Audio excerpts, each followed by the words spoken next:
एक और पितामह है जिन्होंने मुझे जीवन का मूल्य समझाया और दूसरी ओर क्रुद्रों जिनकी दी हुई शिक्षा ने अर्जुन से धनंजय बनाया।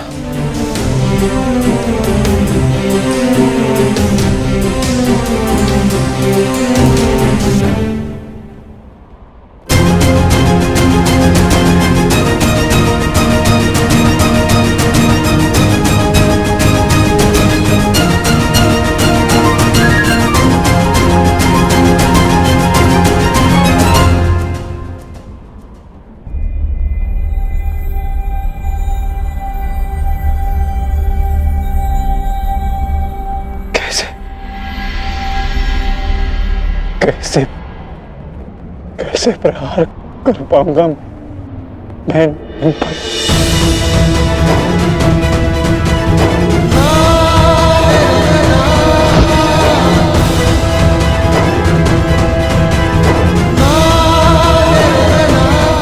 कैसे कैसे प्रहार कर पाऊंगा इन पर?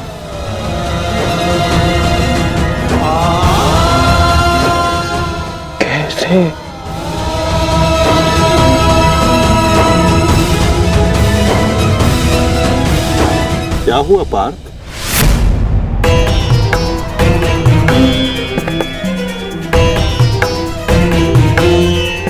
मेरी आपसे विनती है माधव, मेरे रथ को दोनों सेनाओं के मध्य में ले चलिए। परंतु क्यों पार्थ? ये समय तो दूसरे पक्ष की सेना को तहस नहस कर देने का है, फिर क्यों तुम रथ को दोनों सेनाओं के मध्य में ले जाने की विनती कर रहे हो? युद्ध से पूर्व मैं दोनों सेनाओं का निरीक्षण करना चाहता हूं। क्या तुम वही अर्जुन हो पार्थ, जिसे लक्ष्य संधान के समय पेड़ से बंधी चिड़िया की आंख के अतिरिक्त और कुछ नहीं दिखाई देता था, और आज वही अर्जुन पूरी रणभूमि का निरीक्षण करना चाहता है? बड़ी विचित्र बात है। हाँ माधव,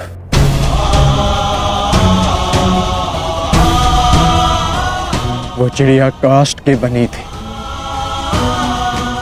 परंतु जिनसे मैं युद्ध करने वाला हूं वो रक्त, अस्थि और मांस से बने मनुष्य हैं।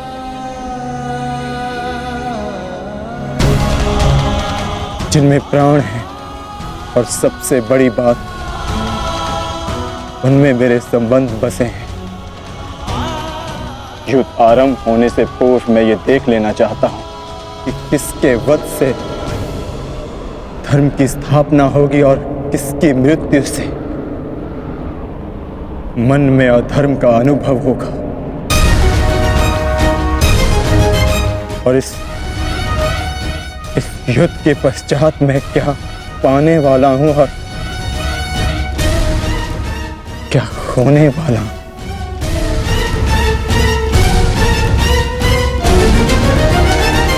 तुम एक योद्धा हो अर्जुन, और तुम यहां अधर्म का बलिदान लेने आए हो, या स्वयं को धर्म पर बलिदान देने के लिए? और एक बलिदानी क्या पाएगा क्या खोएगा, उसकी गणना नहीं करता। बात मेरे बलिदान की नहीं है माधव। इस युद्ध में सहस्त्रों के प्राण दांव पर लगे हैं, और मैं ये निश्चित करना चाहता हूं कि कुरुक्षेत्र में मैं अधर्म का नाश करने जा रहा हूं या फिर धर्म की हानि भी करने जा रहा हूं। नाश और निर्माण की शक्ति केवल विधाता के पास होती है पार्थ। मनुष्य विनाश या विध्वंस नहीं करता। मनुष्य तो केवल ईश्वर का निमित्त मात्र होता है। निमित्त होकर यदि वो विनाश और विध्वंस का उत्तरदायित्व स्वयं पर ले तो उससे केवल अहंकार का जन्म होता है पार्थ, जो ये मानता है कि वो कुछ नहीं कर रहा, उसी के हाथों महान कार्य संपन्न होते हैं।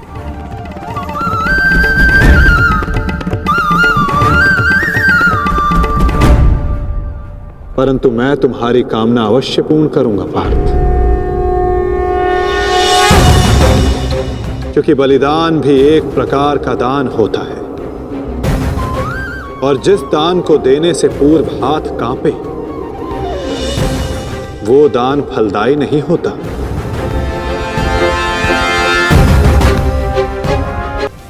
आओ पार्थ,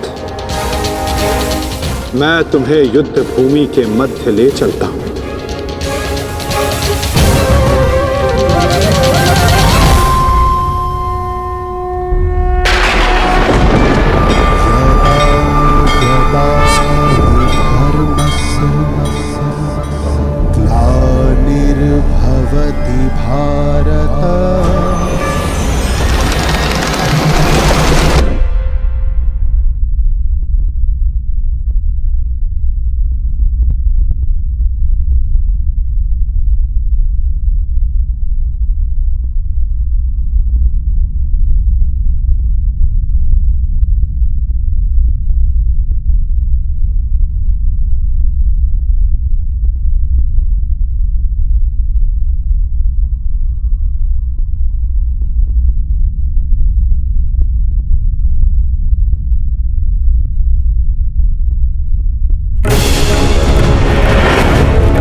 यदा यदा हि धर्मस्य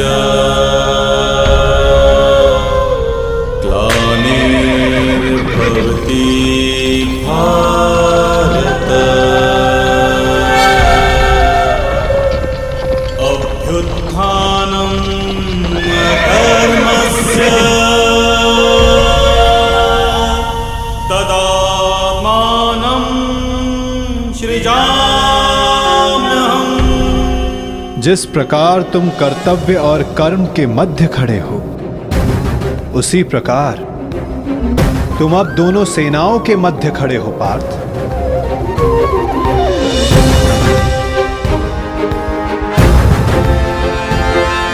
करो, क्या निरीक्षण करना चाहते हो?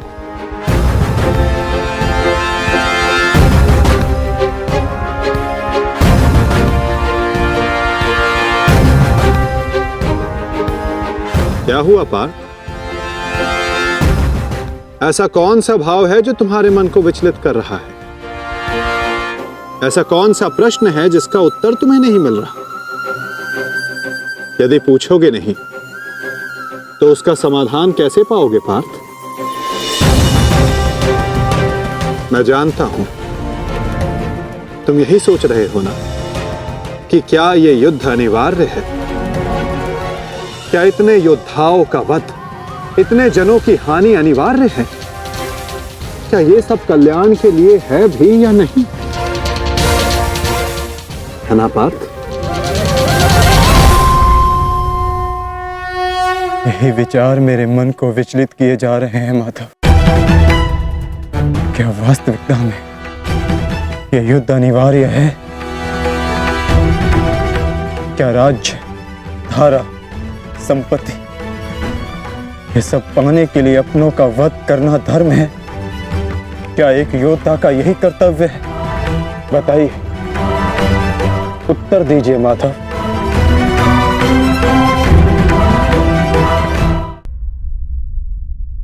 उत्तर तुम्हें अवश्य मिलेगा पार्थ कि इस युद्ध में धर्म की ओर कौन है और अधर्म की ओर कौन। मैं तुम्हें अवश्य दिखाऊंगा।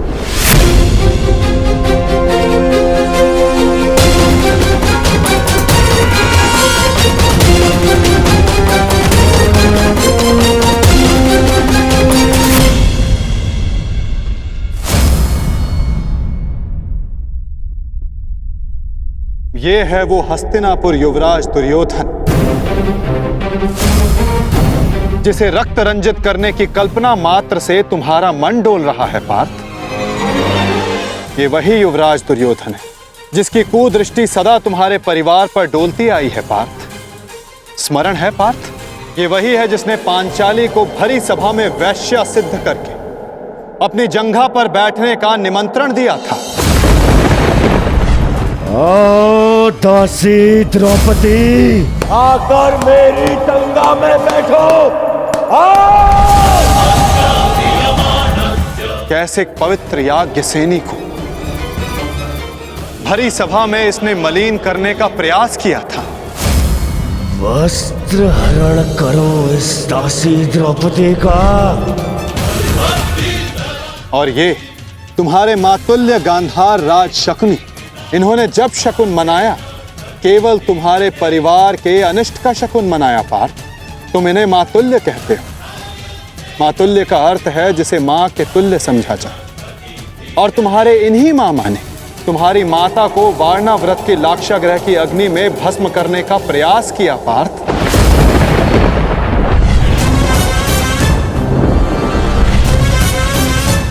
और वो जो ऊंची दृष्टि करके खड़ा मध्यांध दुशासन, स्मरण करो पार्थ, कैसे वो द्रौपदी को उसके केशों से खींचकर भरी सभा में लाया था।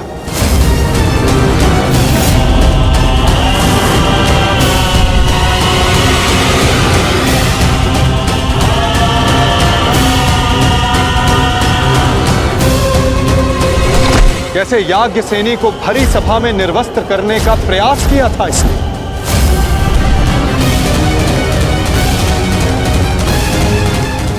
क्या तुम ये सब भूल रहे हो पार्थ? ये है महामहिम भीष्म, द्रोणाचार्य, अश्वत्थामा। जब ये अधर्म हो रहा था तो ये सब मौन रहे। ये वो अत्याचार, वो अधर्म मौन रहकर देखते रहे।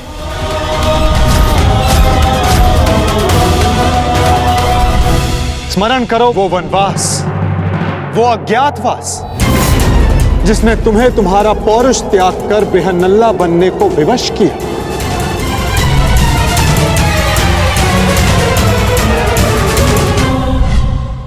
स्मरण करो उन प्रतिज्ञाओं को जो तुम पांचों ने वनवास जाते समय ली थी। 13 वर्ष पश्चात हम फिर लौटेंगे और इस बार आज्ञा नहीं, हम अपना अधिकार लेंगे। मैं प्रतिज्ञा लेता हूं कि पांचाली के अपमान पर अट्टहास करने वाले इन 100 कौरवों को मैं अपने इन हाथों से यमलोक भेज दूंगा। ये मत समझना कि वन में हम विश्राम करेंगे दुर्योधन। हर पल प्रतिशोध की अग्नि में जलेंगे और जब लौटेंगे तो इतने बाण बरसेंगे, अंधकार छा जाएगा हस्तिनापुर के भविष्य पर। महायुद्ध होगा। जिस प्रतिशोध के लिए तुम सब ने 13 वर्ष तपस्या की, आज उस प्रतिशोध की अग्नि क्षीण हो गई है। जिस न्याय के लिए तुमने इतने वर्षों प्रतीक्षा की, आज तुम्हारा मन उसके लिए व्याकुल नहीं। जिन अस्त्रों को तुमने इस युद्ध के लिए सहेजा, क्या उन अस्त्रों को संधान करने का संकल्प तुम्हारा हृदय त्याग चुका है पार्थ? क्या अब तुम्हें यह युद्ध अनिवार्य प्रतीत नहीं होता पार्थ?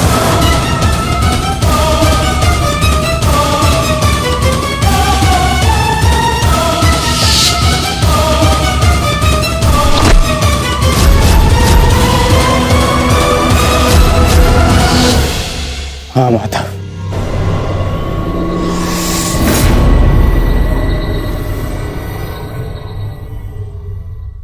ये युद्ध अनिवार्य है।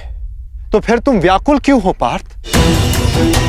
कहीं तुम्हें यह स्मरण तो नहीं हुआ है कि कैसे महामहिम भीष्म ने तुम्हें प्रेम दिया, तुम सबको संरक्षणा दी, वन से वापस बुलाकर तुम्हें तुम्हारा अधिकार दिया कि कैसे आचार्य द्रोण ने तुम्हें सर्वश्रेष्ठ धनुधर बनाने के लिए एकलव्य को, कर्ण को धनुधर की विद्या से वंचित रखा और पाप का भार अपने सर पर लिया। तो क्या यह असत्य है माधव? क्या उन्होंने ये सब नहीं किया? क्या उनका वध करना धर्म है? मेरे पक्ष का क्या? वहां के निर्दोष भी इस युद्ध में मारे जाएंगे। ये नाश क्यों? तुम्हारा कार्य युद्ध करना है पार्थ, धर्म अधर्म की तुलना करना नहीं।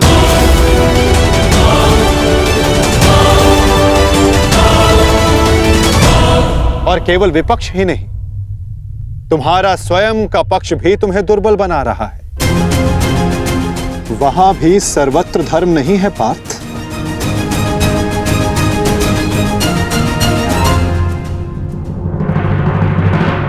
आओ, मैं तुम्हें अपना पक्ष दिखाता हूं।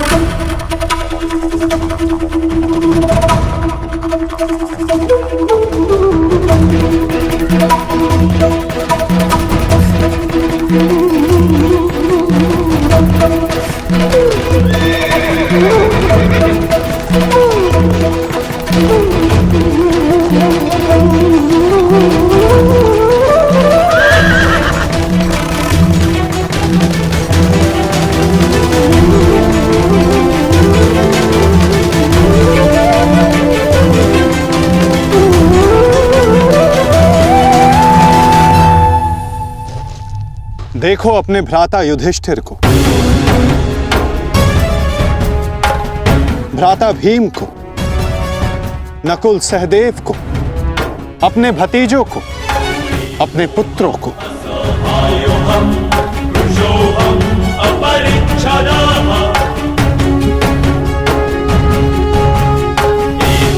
तुम्हें क्लेश है कि इनमें से ना जाने कौन कौन काल कलवित होगा।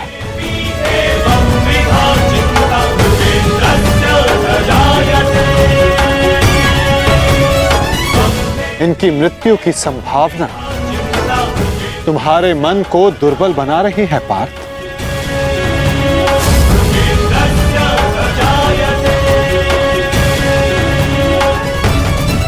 परंतु पार्थ, क्या ये वास्तविकता में धर्म के पक्षधर हैं?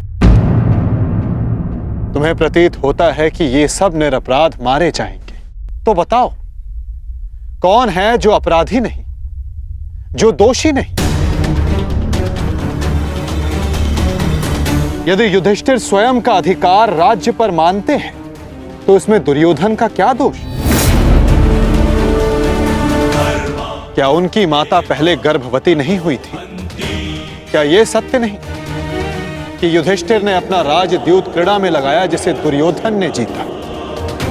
यदि दुशासन ने अपनी ज्येष्ठ की आज्ञा मानकर द्रौपदी का वस्त्र हरण करने का अपराध किया, तो तुम चारों ने भी अपनी ज्येष्ठ की आज्ञा मानकर अपनी पत्नी का अपमान होने दिया।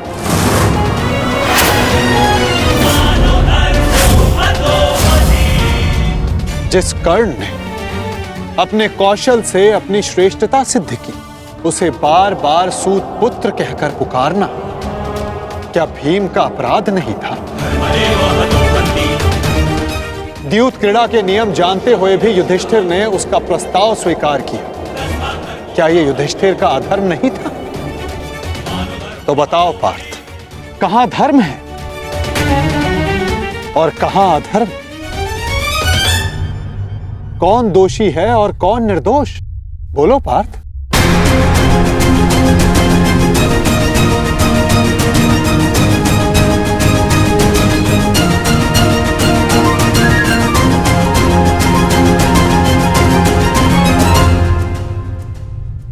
आपने उचित कहा माधव। दोनों ही पक्षों में धर्म भी दिखता है और अधर्म भी। परंतु मैं क्या करूं? अपना कर्तव्य जानो पार्थ, चूंकि तुम अभी तक धर्म का स्वरूप नहीं जान पाए हो। उचित कहा आपने। मेरा अंग अंग कांप रहा है, मत मंद हो गई है,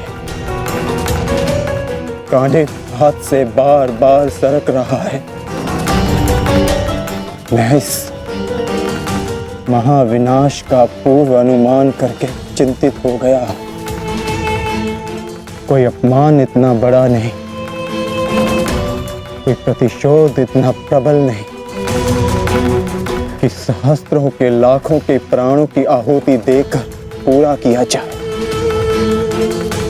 मैं इतने बड़े विध्वंस को, महाविनाश को स्वीकार नहीं कर पा रहा हूं माधव। विनाश से ही विकास का प्रारंभ होता है पार्थ। निर्माण के विज्ञान में विध्वंस का ज्ञान अति आवश्यक है। यदि एक डाली काटो तो उससे 2 डालियां जन्म लेती। यदि एक नए पौधे का निर्माण करना हो तो उस फल को पेड़ से टूटकर दूर जाना होता है। जिस भारत के विध्वंस से तुम आज व्याकुल हो, कल वही नए भारत का सृजन करेगा पार्थ। यदि नया घर बनाना हो तो पुराने घर को तोड़ना होता है। क्लेव्यम मास मगमः पार्थ नैतत्वयि उपपद्यते। ये मोह, ये नपुंसकता एक योद्धा को शोभा नहीं देती पार्थ। उठो, जागो और अपना शस्त्र उठाओ पार्थ। तब तक संघर्ष करते रहो जब तक तुम्हें तुम्हारा लक्ष्य ना मिल जाए।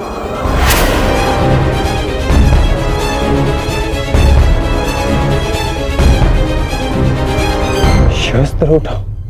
कैसे कैसे शस्त्र उठाऊं माधव?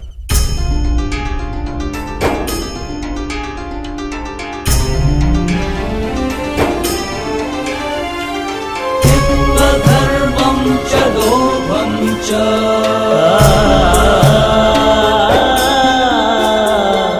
मोहं चोऽधमस्थितः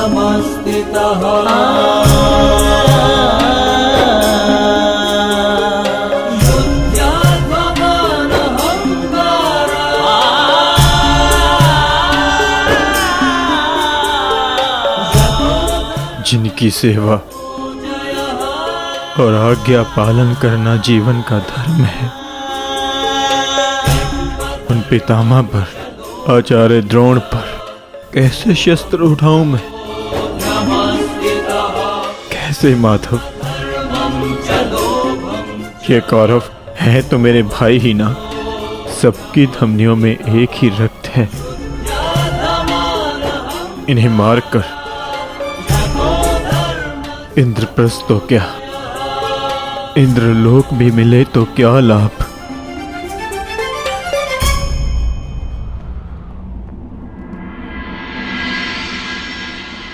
मनुष्य पौरुष करता है ताकि उसका भविष्य बन सके, क्या कर्म करता है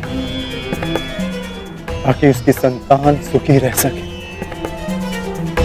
ऐसे शौर्य का क्या लाभ जिससे उसका भविष्य नष्ट हो जाए, उसकी संतान अलकलवित हो जाए।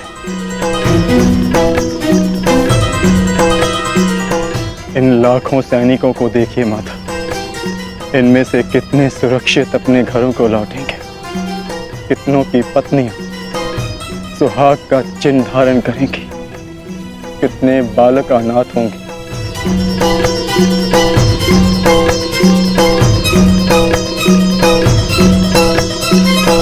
कौन बचेगा उन्हें धर्म और भविष्य सिखाने के लिए? मैं देख रहा हूं माता, इस धर्म युद्ध के पश्चात अधर्म और भी बढ़ेगा।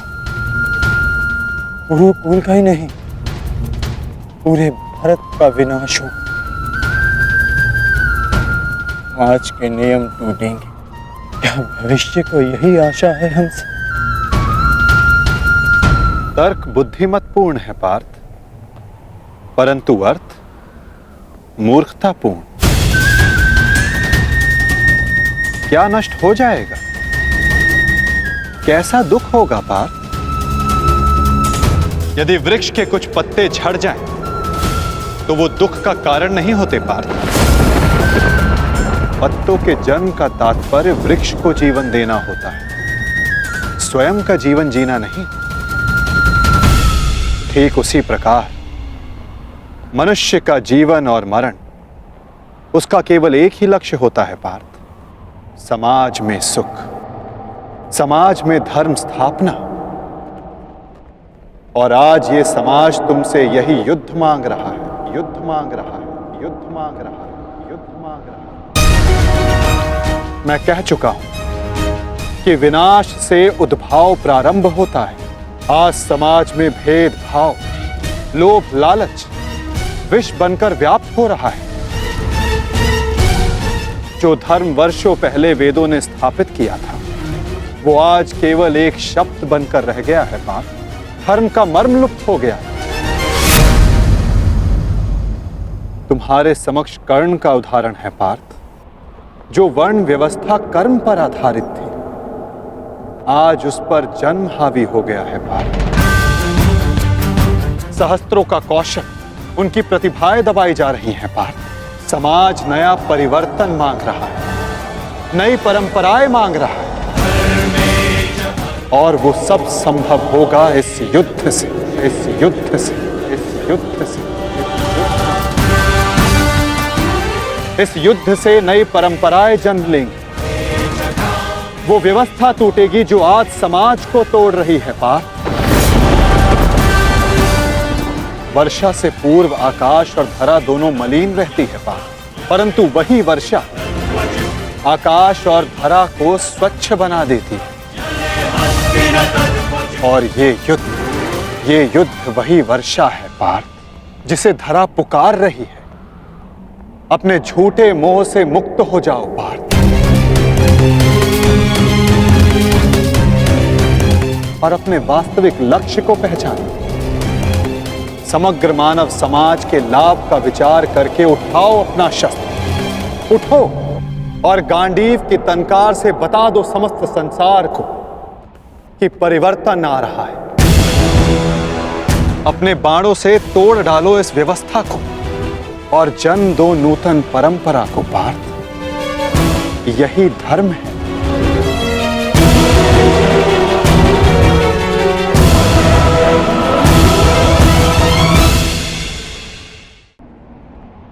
मैं आपके शब्द सुन पा रहा हूं माधव, परंतु इनका अर्थ हृदय तक नहीं जाता। मन संशय से इतना भरा है, शस्त्र उठाने में स्वयं को असक्षम पाता हूं। मोह का आवरण धुंध बनकर दृष्टि के समक्ष। धर्म का संशय,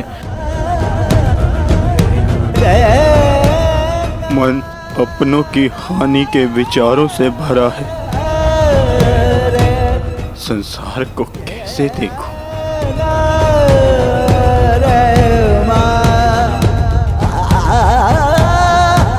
आप मेरे सारथी हैं माधव। इस युद्ध में ही नहीं, जीवन के मार्ग में भी आज मेरी आत्मा के सारथी बन जाइए और मेरी आत्मा को सत्य के मार्ग के दर्शन कराइए। मुझसे वो कहिए जिसे सुनकर मेरी निर्बलता दूर हो जाए। मैं इस दुविधा के चक्कर से मुक्ति पाऊं।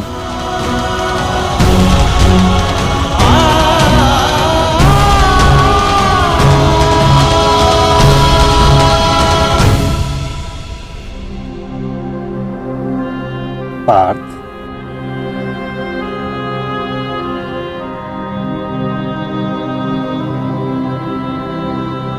यदि जल की धारा में मुट्ठी डालोगे तो हाथ में जल नहीं आएगा, और यदि धारा में अंजलि बनाओ हाथ में जल आएगा। मुट्ठी अहंकार है पार्थ, और अंजलि समर्पण होता है। यदि समर्पण की अंजलि बनाओगे तो ही तुम सत्य का ज्ञान अर्जित कर पाओगे। समर्पण करो पार्थ।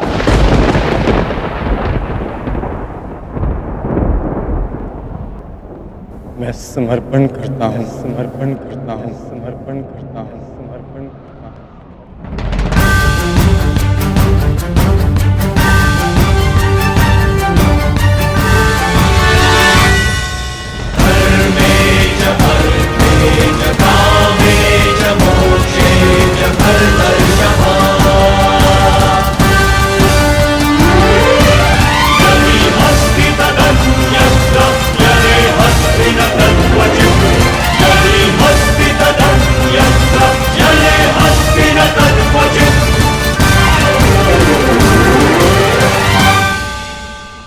तो ठीक है पार्थ, यदि तुम सत्य जानने को उत्सुक हो तो मैं तुम्हें सत्य, धर्म और कर्म का ज्ञान देता हूं।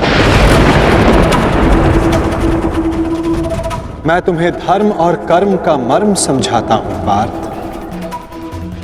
मैं तुम्हें वो ज्ञान देता हूं जो मानवता को चिरकाल तक उनका मार्गदर्शन करता रहे, उसका सहयात्री और सारथी बनेगा।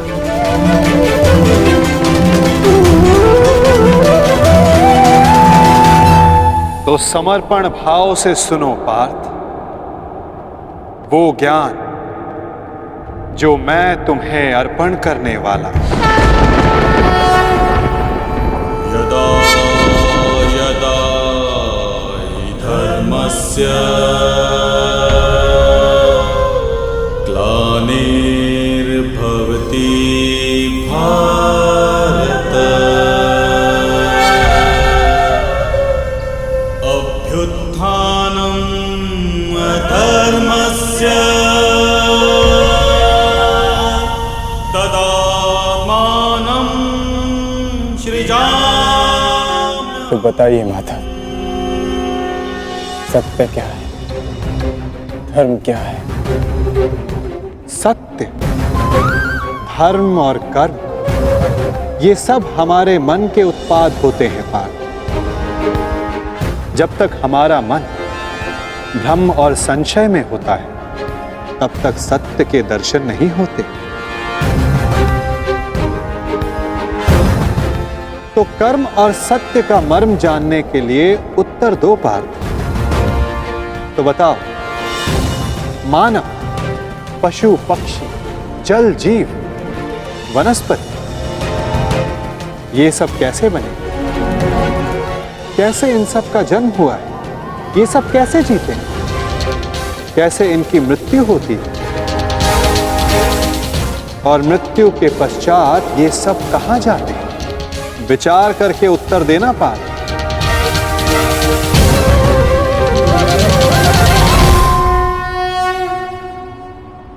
क्योंकि इसी प्रश्न में तुम्हारे भ्रम का उत्तर छिपा हुआ है। तो बताओ। देह मिट्टी से बना है माधव, वायु श्वास बनकर उसे जीवन देती है, अग्निताप बनकर उसे चलाता फिराता है, जल रक्त और मज्जा से बनकर उसे जीवित रखता है, और आकाश देह के रिक्त स्थानों में उपस्थित रहता है। इसी प्रकार इन्हीं 5 महाभूतों से देह का निर्माण हुआ है माधव, और मृत्यु के पश्चात इन्हीं 5 भूतों से इसका विलय हो जाता है।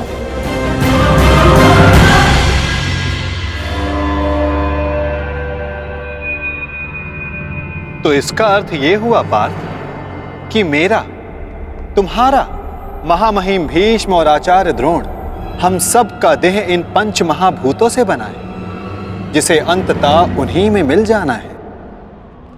तो मोह किसका पार्थ? इस माटी से बने देह का। तो क्या ये देह महत्वपूर्ण नहीं है माधव? इसी देह से हम अपना रूप और परिचय पाते हैं। यदि ऐसा है पार्थ, तो मनुष्य के मृत्यु के पश्चात उसके देह को नष्ट क्यों कर दिया जाता है? मनुष्य का वास्तविक स्वरूप और परिचय उसके देह से नहीं, उसके स्वभाव, उसके कर्म, उसके विचारों से होता है पार्थ। जब मनुष्य का देह नष्ट हो जाता है, इस संसार में नहीं रहता, तो मनुष्य के कर्म और उसके विचार उसका परिचय बनकर इस संसार में रहते हैं पार्थ। मनुष्य का जीवन केवल 20 दृश्य और अदृश्य पदार्थों का संगम है, परंतु फिर भी सबके विचार, सबका चरित्र भिन्न है। क्यों माधव? जब उत्तम समान है तो सब में अंतर क्यों? कारण है 3 गुण, रजोगुण, सत्वगुण और तमोगुण। ये 3 गुण क्या है माधव? तमस का अर्थ है अंधकार, अर्थात प्रकाश का अभाव। विचार के प्रकाश के अभाव में केवल शरीर की इच्छाओं के अधीन होकर जीना तामसिक व्यवहार कहलाता है पार्थ। पशु, पक्षी, जल, जीव ये सब इसी श्रेणी में आते हैं पार्थ। और सत्व का अर्थ है ज्ञान का प्रकाश, जो सत्य का, धर्म का, नीति और परंपराओं का विचार करके जीवन जीता है, उसे सात्विक जीवन कहते हैं पार्थ। और इन दोनों गुणों के मध्य होता है रजोगुण, अर्थात ऐसा मनुष्य जिसमें ज्ञान है, विचार करने की शक्ति है, परंतु वो मन और शरीर की शूद्र इच्छाओं से बंधा रहता है। ऐसा मनुष्य रजस अर्थात अहंकार के साथ जीता है। इन्हीं तीनों गुणों की न्यून या अधिक मात्रा के मेल से मनुष्य का स्वभाव बनता है। प्रत्येक मनुष्य दूसरे मनुष्य से भिन्न होता है। उधर देखो पार्थ, कौन दिखाई देता है? दुर्योधन और दुशासन। अब दुर्योधन के भीतर स्थित गुणों का विश्लेषण करो पार्थ।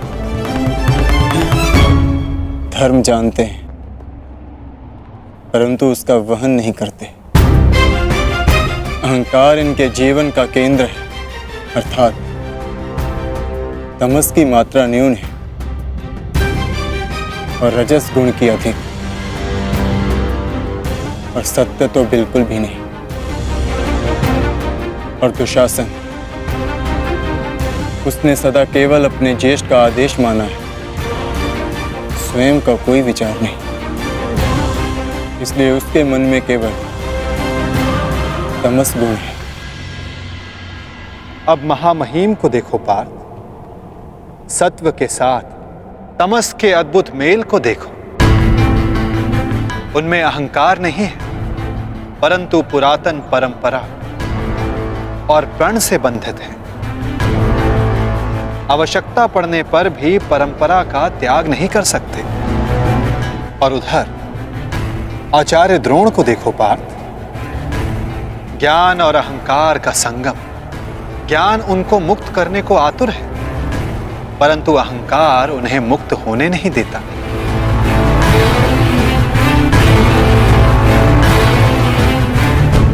परंतु माधव, यदि मनुष्य का स्वभाव इन गुणों के मेल से आकार पाता है, तब तो उसका व्यवहार जन्म से ही निश्चित होता है ना। सिंह का गुण है कि वो मृग का आखेट करेगा ही, भयभीत करेगा ही।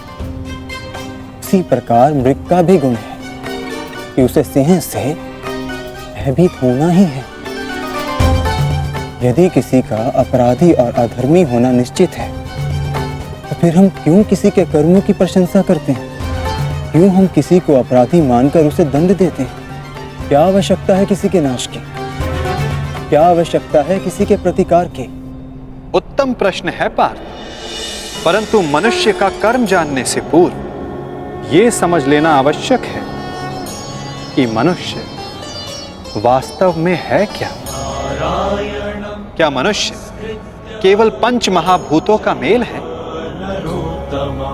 नहीं, मनुष्य केवल पंच महाभूतों का, पंच पदार्थों का, पंच ज्ञान इंद्रियों, पंच कर्मेन इंद्रियों और 3 गुणों का मेल नहीं। इन 23 गुणों के अतिरिक्त भी एक शक्ति है जो मनुष्य को विचार करने की, धर्म और कर्म समझाने की, उसको भिन्न बनाने की शक्ति देती है, और वो शक्ति है चेतना। इन 24 तत्वों का मेल ही प्रकृति है पार्थ। जो मनुष्य योनि नामक यंत्र में वास करती है, पुरुष अर्थात परमात्मा का अंश। जब पुरुष और प्रकृति अर्थात आत्मा और परमात्मा का मेल होता है, तभी जाकर मनुष्य का देह जीवित रहता है। यदि मनुष्य परमात्मा का अंश है तो फिर ये आत्मा क्या है? इसे कैसे जाना जाए?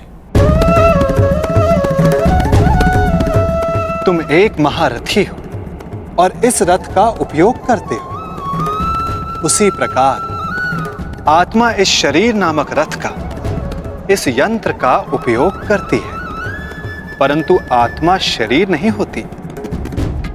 एक रथ के टूट जाने पर जिस प्रकार रथी का नाश नहीं होता, उसी प्रकार शरीर के नष्ट हो जाने पर आत्मा का नाश नहीं होता। नयनम चिंदन्ति शस्त्राणि नयनम दहति पावका न चैनम क्लेद्यन्तापो न शोषति मारुता।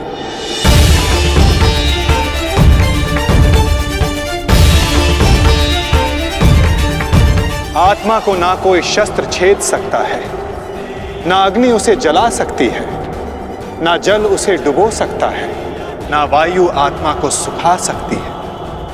आत्मा अजर है, आत्मा अमर है, अमर है, अमर है, अमर है। आत्मा शरीर से जुड़े होने के पश्चात भी वो शरीर से अलग है। ना हन्यते हन्यमाने शरीरम पार्थ। शरीर की हत्या की जा सकती है, परंतु आत्मा की हत्या नहीं की जा सकती। वो अचल है, स्थिर है, वो सनातन है, सर्वव्यापी है।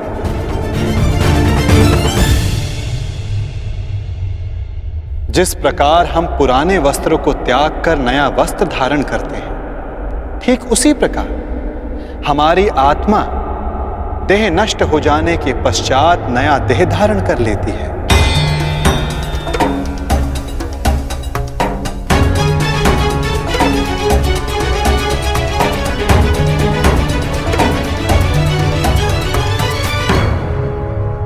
परंतु स्वयं को देह ना जानकर मैं आत्मा को कैसे जान सकता हूं माधव?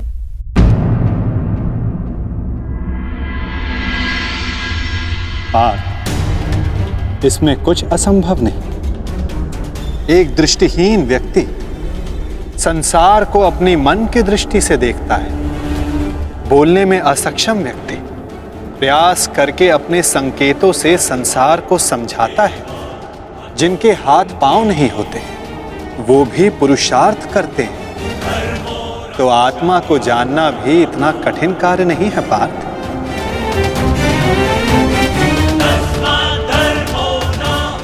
जिस प्रकार मूर्छित होने पर शरीर गिर जाता है, कुछ करने योग्य नहीं होता, परंतु जीवित रहता है, उसी प्रकार आत्मा से अनजान व्यक्ति मूर्छित शरीर के समान होता है। वो जीवित रहता है, परंतु कर्म और धर्म को समझ नहीं पाता। जो मनुष्य अपने भीतर जाकर उस परमात्मा के अंश की खोज करता है, वो जान जाता है कि वो केवल इंद्रियों का संगम है, केवल ये शरीर नहीं, केवल भाव नहीं, वो स्वयं को आत्मा के रूप में पहचान लेता है।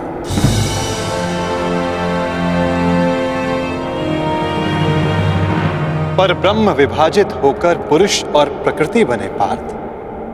फिर प्रकृति की प्रत्येक वस्तु में आत्मा का वास हुआ।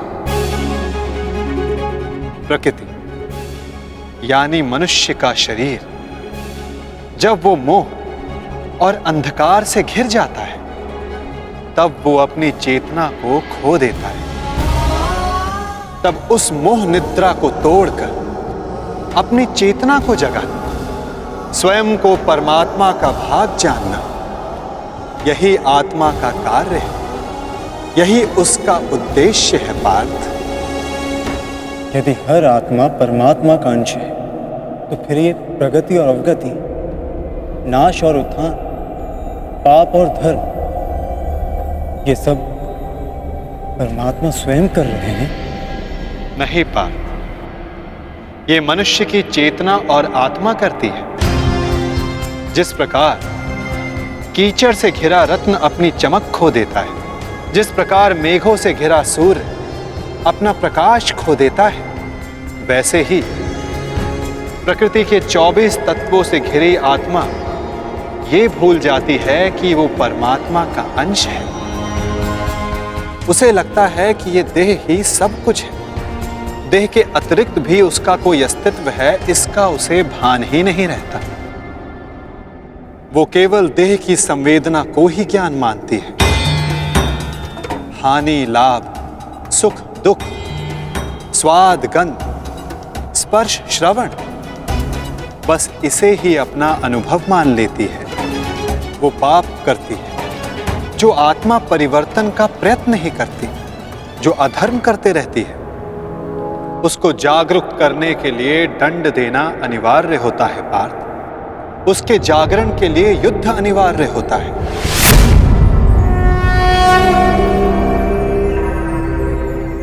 अर्थात ये युद्ध अनिवार्य है,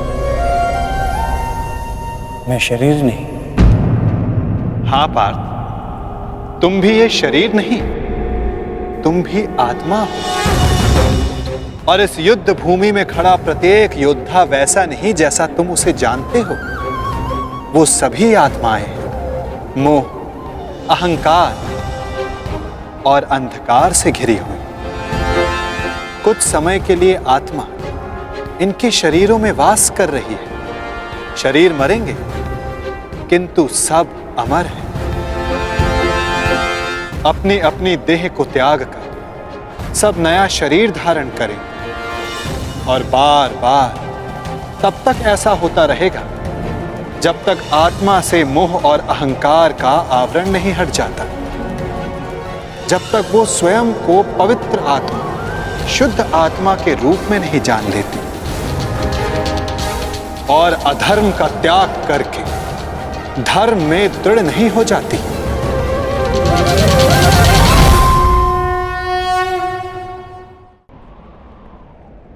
ब्रह्म विद्या का पहला पाठ यही है पार्थ। तुम क्या खोने से डरते हो?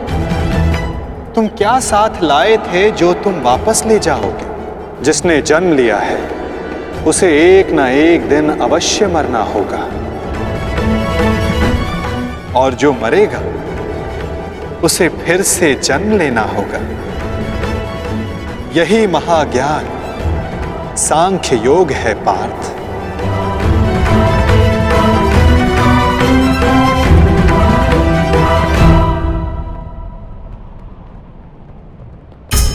जब मनुष्य स्वयं को परमात्मा के अंश के रूप में जान लेता है, तब उसे ज्ञात हो जाता है कि सृष्टि ही परमात्मा है और परमात्मा ही सृष्टि है। सृष्टि और परमात्मा में कोई भेद नहीं।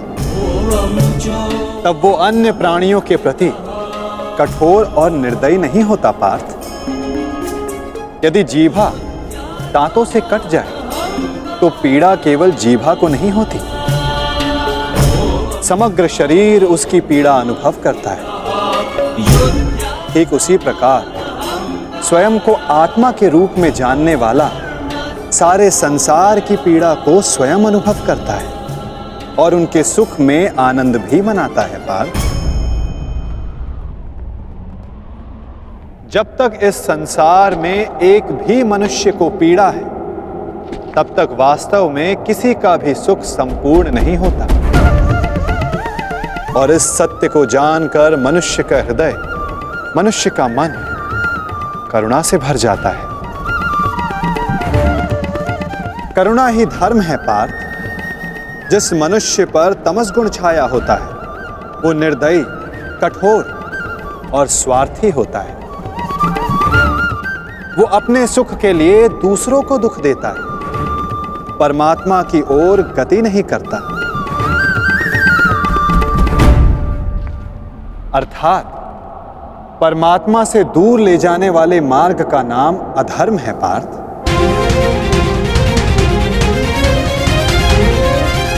अर्थात अधर्म तो अज्ञान का दूसरा नाम है माधव। परंतु अज्ञानी और अपराधी में अंतर नहीं होता क्या? अज्ञानी के लिए दया आवश्यक नहीं, उन्हें दंड देना कैसे उचित है? जब एक अज्ञानी ज्ञान का मूल्य जानने को सज्ज ना हो तो दंड ही समाधान है पार्थ, और दंड ही दया है, उसके प्रति भी और दूसरों के प्रति भी। सृष्टि की गति सदा परमात्मा की ओर हो, यह आवश्यक नहीं पार्थ। कभी कभी ऐसी स्थिति भी आती है जब अधर्म, मोह और अज्ञान बढ़ जाता है। धर्म के नाश का भय उत्पन्न हो जाता है। यदि संसार से धर्म लुप्त हो जाता है तो करुणा भी नष्ट हो जाती है, सत्य भी नष्ट हो जाता है।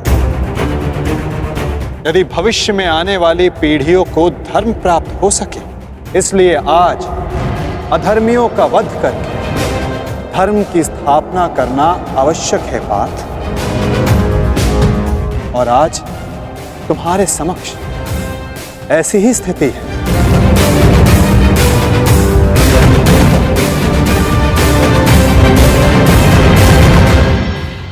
और धर्म स्थापना का कर्तव्य तुम्हारा है पार्थ। अपनी निर्बलता त्यागो पार्थ और युद्ध के लिए सज्ज हो जाओ।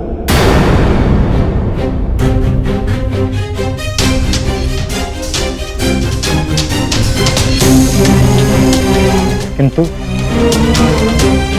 मेरे हाथों से हत्याएं होंगी, किसी की मृत्यु होगी। क्या मेरे भीतर की करुणा का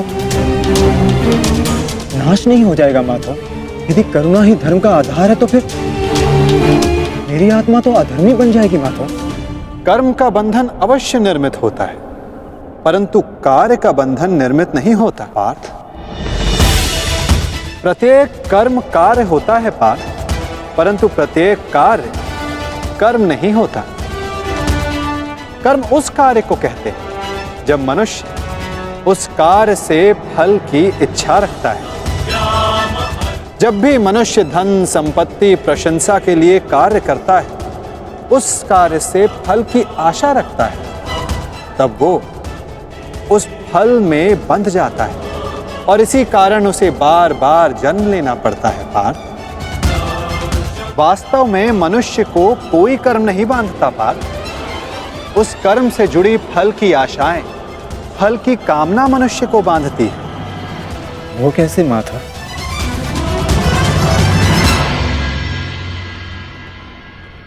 यदि तुम्हें इस युद्ध में विजयी होने की आशा है तो पराजित होने पर तुम्हें भीषण दुख होगा पार्थ।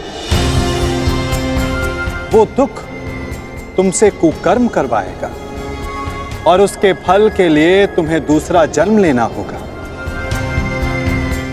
और यदि तुम्हें विजय प्राप्त हुई तो वो तुम्हारा अहंकार बढ़ाएगा और उस अहंकार से तुम्हें विश्व विजयी बनाएगा, हत्याएं करवाएगा। उसका पाप तुम्हें बांधेगा पार्थ। तनिक विचार करो पार्थ। यदि इस युद्ध में तुम विजय होने का मोह त्याग दो, पराजित होने का भय त्याग दो, तो बताओ पार्थ, इस युद्ध के पश्चात तुम्हें दुख प्राप्त होगा या सुख?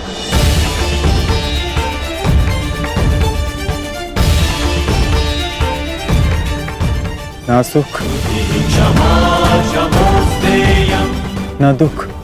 अर्थात वास्तव में तुम्हारा सुख दुख, हताशा, अहंकार, ये सब इस युद्ध के कारण नहीं, ये सब इस युद्ध से जुड़ी तुम्हारी आशाओं के कारण है पार्थ।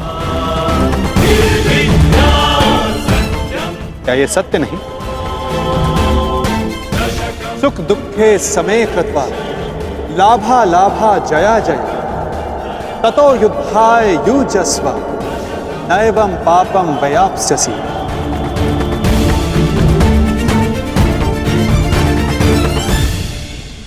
पार्थ, सुख और दुख को समान मानकर हानि और लाभ का विचार किए बिना यदि तुम ये युद्ध करोगे पार्थ, तो तुम पाप के भोगी नहीं बनोगे।